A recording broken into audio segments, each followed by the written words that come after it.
Welcome to Newbie Poorman Cooking. Today, I'm excited to introduce you to the world of Paksiw, a beloved Filipino dish known for its tangy and savory flavors. This culinary masterpiece combines the earthiness of ginger with the acidity of vinegar, not only imparting a tangy flavor but also preserving the food, a delicious Filipino delicacy that truly benefits from the richness of the fish and other ingredients used. What's more, the paksiw often tastes even better the day after it's cooked, as the flavors have had more time to melt together. So without further ado, let's get started. Here are the ingredients.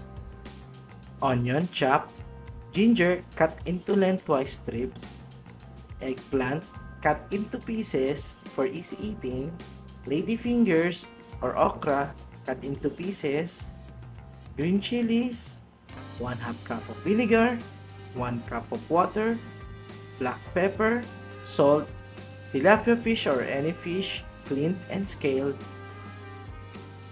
In a large deep pan, put in ginger to help neutralize or mask any strong fishy odors or lansa. Then place the fish pieces into the pan along with other ingredients such as eggplant, ladyfingers or okra, onions, black pepper, green chilies, and salt to the pan. Adjust later if needed. Pour in the vinegar and water. Make sure the ingredients are submerged in the liquid, but be careful not to overcrowd the pan. Cover the pan and let the mixture simmer over medium heat. Allow it to cook for about 15 to 20 minutes or until the fish is fully cooked and flakes easily with a fork. Make sure not to overcook the fish as it can become mushy. Taste the paksiw and adjust seasoning if needed. You can add more salt or vinegar according to your taste. Preparing paksiw is relatively simple.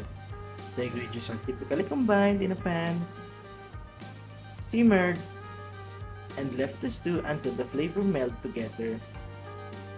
Did you know that the vinegar used in paksiw is not only add flavors but also has potential health benefits?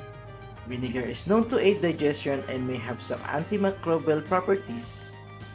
Apart from vinegar, paksiw can be flavored with other souring agents such as green tamarind, calamansi or Filipino lime, or green mangoes.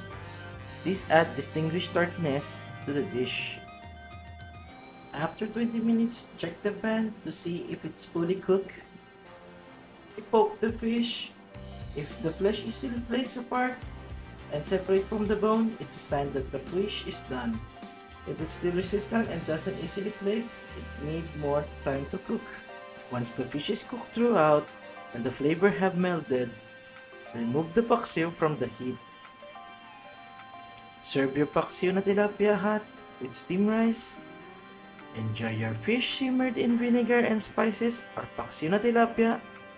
Remember to like, subscribe, and hit that notification bell for more videos. Thanks for watching and see you next time on Newbie Poorman Cooking.